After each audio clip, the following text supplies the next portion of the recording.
je me retrouve avec une sorte de couverture de magazine comme ça. Et voilà, recette ChatGPT et image Midjourney. Donc évidemment, c'est ça le principe, c'est de faire les illustrations de nos recettes avec Midjourney et de faire les recettes avec ChatGPT.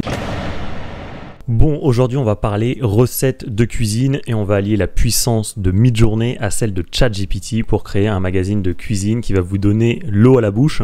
Et bien sûr, je vais profiter de cette vidéo, peut-être un petit peu plus légère que d'habitude, pour vous distiller quelques astuces qui vont vous servir au quotidien pour votre travail sur Midjourney. Allez, c'est parti, on passe sur mon écran, je vous montre ça tout de suite. Bon allez, c'est parti pour nos recettes de cuisine.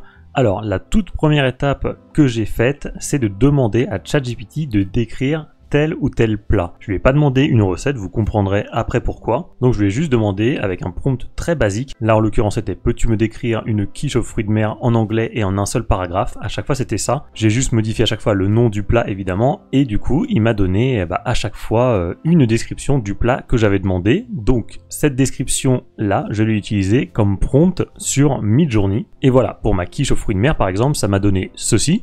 Donc on a bien, en tout cas on voit bien des crevettes et ça ressemble effectivement à une part de quiche. Donc jusque là pas de souci. J'ai fait la même chose avec du porc caramélisé avec du riz. Il m'a donné le texte qui est là. Je l'ai mis ici. Alors j'ai juste rajouté au début magazine quality food photo off et ensuite la description. C'est pas obligatoire, j'ai pas l'impression que ça change grand chose, mais je l'ai mis quand même. Et voilà, regardez-moi un peu ces bons petits plats, franchement ça me donne super faim. Bon là je tourne la vidéo à 18 h mais j'ai déjà la dalle en fait, surtout quand je vois ça. Et ensuite je l'ai fait encore une fois, peux-tu me décrire des lasagnes en anglais? Et vous voyez ce texte il est très très long, je l'ai copié ici et voilà ces bonnes lasagnes là bien fondantes. Regardez-moi un peu ce cheddar là, je sais pas ce que c'est ce gruyère là, ça m'a l'air absolument délicieux. Et alors, avant d'aller un peu plus loin, je vous ai dit que les prompts étaient un petit peu longs, vous le voyez ici, vous le voyez ici également. Et par conséquent, je me suis dit, je vais tester avec la nouvelle commande shorten. Alors vous vous souvenez, hein, c'est slash comme ça, shorten, et ensuite vous collez votre prompt dans cette commande et il va vous dire, je vais vous montrer ce qu'il va vous dire. Il vous montre quelque chose comme ça. Voilà, il va vous dire quels sont les mots en fait les plus importants du prompt que vous avez renseigné. Alors là pour le coup j'ai mis ma quiche aux fruits de mer et vous allez peut-être constater quelque chose, c'est que tous les mots importants entre guillemets sont barrés à la fin. C'est-à-dire qu'en fait il ne prend que la première partie du prompt, ou en tout cas qu'une seule partie du prompt, tout le reste à dégager. Et c'est exactement la même chose avec le porc au caramel. Vous voyez ici tous les mots importants. Il m'a laissé les espèces de petits mots de liaison, and, the, with, etc. Mais il m'a viré tous les termes qui, eux, étaient censés quand même dicter un petit peu à Midjourney ce qu'on voulait voir. Tout ça, ça a dégagé. Idem pour mes lasagnes. Voilà, il m'a tout supprimé à la fin. Et ça m'a rappelé un truc. Alors je crois que ce n'est plus disponible. En fait, c'était dans l'ancienne documentation officielle de Midjourney. Et je crois même qu'avec la Wayback Machine, vous ne pourrez pas le retrouver. Mais bon, voilà, j'avais été prévoyant, entre guillemets, ou c'est un coup de chance. J'avais gardé une capture d'écran de cette petite question-réponse où il était dit, voilà, quelle est la longueur limite maximale pour un prompt. Et en gros, on nous disait que tout ce qu'il y avait au-dessus de 60 mots n'était pas pris en compte, en gros, quoi. Donc, n'écrivez pas un roman, ça doit rester en dessous de 6000 caractères. Et c'est vrai que, par exemple, là, quand on prend, alors, on voit pour les lasagnes, ça s'est arrêté à creamy béchamel. Et par exemple, quand on reprend, alors attendez, il faut que je le retrouve là-dedans. Voilà, ici, en fait, il m'a pris que ça, globalement, et tout le reste, il me l'a dégagé. C'est vrai que si on le met dans Word et qu'on regarde un peu, ça nous fait 58 mots. Et on a bien vu tout à l'heure que la limite, c'était 60 mots. Alors, est-ce que c'est toujours d'actualité ou non cette histoire des 60 mots? Alors c'est pas toujours vraiment le cas, j'ai testé avec d'autres prompts, parfois il en prend 45, parfois 50, etc. Là en l'occurrence ça correspondait à peu près. Bon, en tout cas ça a été supprimé, cette réponse a été supprimée, mais on constate quand même que quand les prompts sont trop longs, eh bien il y a une très grande partie qui est supprimée.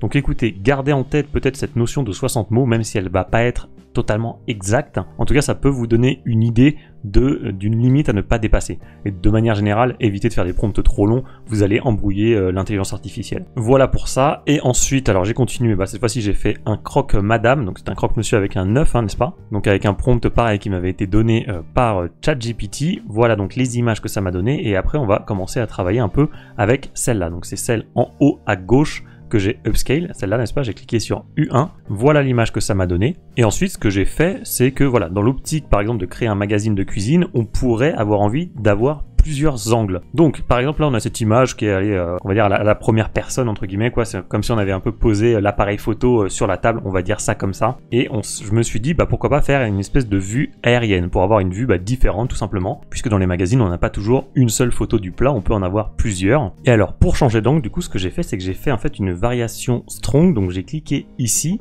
et j'ai réutilisé cette image là, donc cette image ici que je vous montre en référence pour quand même garder le même plat, la même assiette globalement. Je l'ai réutilisé et j'ai mis Aerial View of a croque-monsieur avec un œuf au plat dessus et j'ai mis en multi-prompting Aerial View. Ça c'est ce que je vous ai expliqué dans ma précédente vidéo, je ne reviens pas dessus, pour insister un peu plus sur le fait que la vue doit être un petit peu plus aérienne, donc vue de haut, et voilà le genre d'image que ça me donne. Et on a bien globalement, voilà, ici notamment à peu près la même assiette, la même table, le même plat évidemment que ici. Donc ça fonctionne plutôt bien. J'ai fait exactement la même chose avec Extreme Close-Up Shot, donc ça c'est pour avoir quelque chose d'un peu plus proche, donc une vue plus rapprochée. D'ailleurs on va peut-être toutes les ouvrir. On va ouvrir l'image de référence et on va comparer par rapport à celle-ci. On voit bien que là on est déjà un peu plus rapproché évidemment, et on peut encore se rapprocher encore un peu plus, mais cette fois-ci le but ça va être d'utiliser cette image de référence qui est déjà plus rapprochée pour pouvoir se rapprocher encore un peu plus. C'est exactement ce que j'ai fait ici. Voilà, j'ai réutilisé cette image-là déjà plus proche et j'ai repris exactement le même prompt avec Extreme Close-Up Shot. Pareil, ici je l'ai rajouté en multi-prompting et voilà, comme ça m'a permis de me rapprocher encore un peu plus. Et donc si vous voulez, on peut faire la comparaison. Voilà, ça c'est l'image de base, ça c'est rapproché x1 on va dire, et ça c'est rapproché x2. Donc pensez bien à réutiliser déjà l'image la plus proche dans votre image de référence pour vous rapprocher encore plus. Et bien sûr, vous pouvez entre guillemets scénariser, contextualiser votre image avec le pan. Donc là, pareil, on repart donc de notre image de base, on va dire. J'ai fait un pan vers la droite ici, donc en activant bien le remix mode, et j'ai rajouté ceci. Alors je vais vous montrer, oui, j'ai mis à chaque fois no grape, donc pas de raisin, parce que quand je lui demande du vin rouge, généralement il me fout du raisin, cet imbécile. Voilà ce que j'ai fait, je dégage tout. Bon, ça je vous l'ai déjà expliqué, hein. C'est pour ça que je passe assez rapidement. J'ai une vidéo là-dessus sur le pan, le dézoom, etc. Donc je mets ça, en fait, je mets ce que je veux voir apparaître, en fait, hein. Donc un verre en cristal de vin rouge, sans raisin, sans grappe de raisin, si possible, je fais envoyer. Et voilà, comme ça, vers la droite, ici, il m'invente, ici, voilà, comme ceci, comme je le montre à l'écran, il m'invente la suite, en fait, l'image vers la droite, et il me rajoute ce que j'ai demandé, en l'occurrence, un verre de vin rouge. Alors en cristal, oui, peut-être, on n'en sait rien, celui en bas à gauche, peut-être. Bon, en tout cas, j'ai mon verre de vin rouge que j'ai upscale ici. Et ensuite, voilà, si vous voulez, vous pouvez le dézoomer un petit peu. Et là, c'est pour ça que je vais attirer votre attention ici. Je vais vous mettre en garde sur un problème que je pense que vous avez déjà rencontré. C'est-à-dire que si vous faites un zoom out x2 ou un 1.5, parfois, il va vous créer des choses supplémentaires que vous n'avez pas forcément demandé. Et ça, c'est pas toujours évident de contrôler en fait ce que Midjourney va mettre. Donc là, vous voyez, j'ai juste fait un dézoom 1.5, c'est-à-dire en cliquant ici, et il me rajoute des espèces de bouteilles en plus, des éléments un petit peu curieux. Bref, j'ai pas demandé tout ça. Et idem si je fais la même chose, mais que je rajoute des prompts négatifs en mettant pas d'objet, pas de bouteille, pas de couvert, pas de choses de manière générale. Et il va quand même parfois me rajouter des trucs, notamment en bas à droite, par exemple. Ça, je peux pas vraiment prévenir, parce que ce truc n'a aucun sens, cet objet n'a aucun sens, je peux même pas mettre un prompt négatif. Bref, donc ça c'est un peu compliqué. Alors l'astuce que je peux vous donner, c'est de faire des petits dézooms progressifs. Pourquoi? Parce que si vous le faites, alors des zooms progressifs, par exemple des zooms 1.3 ou des zooms 1.15. Parce que là, de base, qu'on nous propose, c'est bien des 1.5 et x2, mais vous pouvez faire un custom zoom comme ceci, et là, vous pouvez le changer. Vous pouvez mettre 1.2, 1.25, vous faites ce que vous voulez. Et en fait, l'intérêt de faire ça, c'est que comme il va dézoomer un petit peu, c'est le principe du zoom progressif, par exemple ici, 1.3, c'est un petit dézoom entre guillemets, eh bien il n'a pas assez d'espace pour inventer des conneries supplémentaires, des trucs qu'on ne lui a pas demandé. Donc vous pouvez faire progressivement comme ça. Par exemple là j'ai du upscale, je pense l'image en haut à gauche, voilà celle-là, et ensuite je peux continuer en faisant un dézoom 1.15. Donc dézoom 1.15, en gros ça veut dire qu'il va me rajouter, je sais pas, un petit carré comme ça, admettons, voilà par exemple, voilà ça pourrait être ce qu'il va me rajouter, c'est-à-dire au-delà, là, ce que vous voyez, les bordures rouges, voilà, c'est ce qu'il va me rajouter. Et vous voyez que l'espace, il est assez fin, il est assez étroit. Ça veut dire que Midjourney ne va pas avoir le temps de me rajouter une boîte de cacahuètes, des couverts chelous, etc. Et ça marche plutôt bien. Vous voyez que là, j'ai obtenu ceci. Il n'y a pas d'éléments perturbateurs, entre guillemets, sur mon image. Et ensuite, j'ai continué. J'ai encore fait un dézoom en 1.15. Donc, dézoom, c'est un custom zoom. Et voilà, à terme, on a réussi à dézoomer l'image. Alors progressivement, c'est vrai que c'est fait par étapes, c'est peut-être un petit peu plus pénible, mais parfois vous allez passer plus de temps en fait à vouloir faire un dézoom x2 ou x1,5 directement et à essayer de retirer des éléments, bref ça va vous prendre la tête, vous auriez plus vite fait de faire des micros, des zooms entre guillemets. Voilà, donc ça c'est une astuce qui fonctionne bien. Ensuite oui, si on faisait une couverture pour notre potentiel magazine de cuisine, alors je suis reparti de cette image là, vous vous souvenez c'était mon porc au caramel qui donne très très fin. Je l'ai, qu'est-ce que j'en ai fait? Oui, j'ai dû faire un custom zoom, j'ai changé le format 2.3. Ici, on était sur un format carré en 1.1, donc forcément pour un magazine, on va plutôt partir sur un truc qui ressemble à une feuille A4 quoi. Donc on est parti sur un aspect ratio à 2.3, pareil avec un custom zoom. Vous pouvez changer le ratio ici. Vous mettez ce que vous voulez, 16 neuvième, 2.3, ce que vous voulez, vous faites envoyer et c'est parti. Voilà, ça vous donne ces images-là. Ensuite, j'ai refait un petit dézoom 1.3, voilà, ça m'a donné cette image-là. Et ensuite, le but, c'était de faire un pan vers le haut pour pouvoir mettre un titre après, comme sur un magazine. Ce qui fait que j'ai cliqué ici, voilà, ça m'a fait un pan vers le haut. Là, j'ai pas rajouté de prompt parce que je me doutais qu'il allait me faire quelque chose de correct.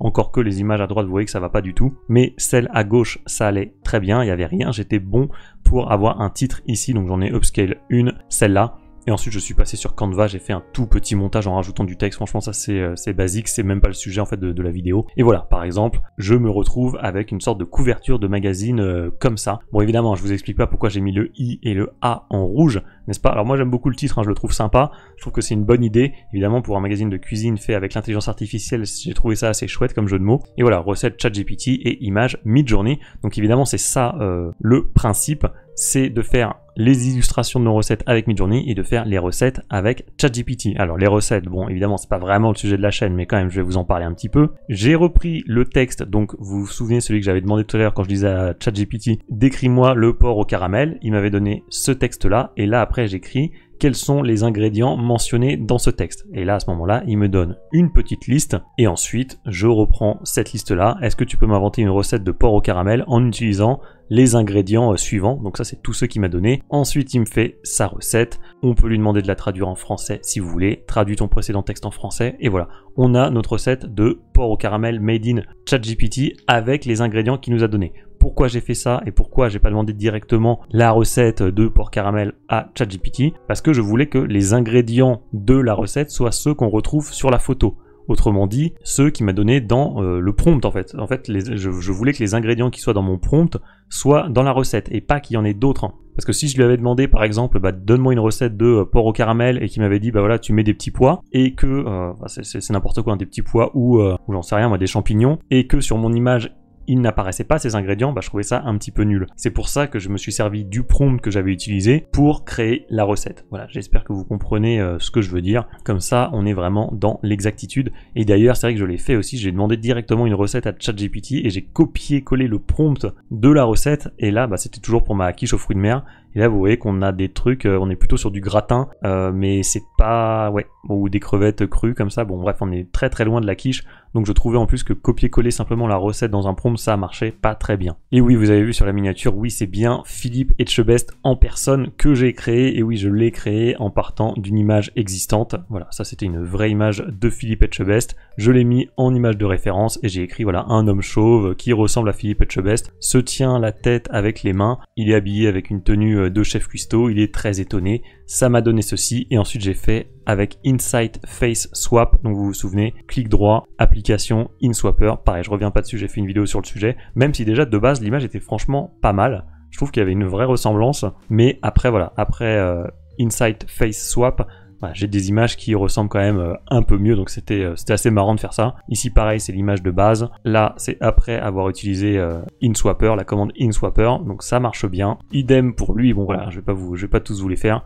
On a notre Philippe Etchebest, donc c'est vraiment pas mal. Et d'ailleurs, oui, vous pouvez repartir de cette image-là, alors ça c'est vraiment le petit bonus pour rigoler. Vous faites un pan vers le haut, en mettant, voilà, un homme qui ressemble à Philippe Etchebest est attablé, il porte une tenue de chef cuistot. Alors ça va vous donner quelque chose comme ça, et ensuite pareil, vous faites clic droit, application, InSwapper, et voilà, ça peut vous donner Philippe Etchebest qui est en train de contempler votre croque-madame créé avec Midjourney. On sent qu'il va le dévorer et c'est normal, ça a l'air archi bon. Bon bah voilà, dites-moi ce que vous avez pensé de toutes ces petites recettes. Franchement, je me demande s'il n'y a pas un petit créneau à prendre là, un petit business à lancer entre guillemets, sur les recettes de cuisine créées avec l'intelligence artificielle. Je me souviens qu'il y avait eu pas mal de bruit sur la première BD créée avec Midjourney, le premier manga créé avec Midjourney, j'en avais fait une vidéo sur ma chaîne d'ailleurs. Donc pourquoi pas le premier magazine culinaire créé uniquement grâce à ChatGPT qui va faire les recettes et Midjourney qui va faire les illustrations. Bon, pourquoi pas, bien marketé, parce que ça pourrait donner quelque chose. Dans tous les cas, si cette vidéo vous a plu, vous aimerez aussi celle que j'ai publiée sur comment créer un livre Où est Charlie juste avec Midjourney. Je suis sûr que vous avez joué à ça quand vous étiez petit.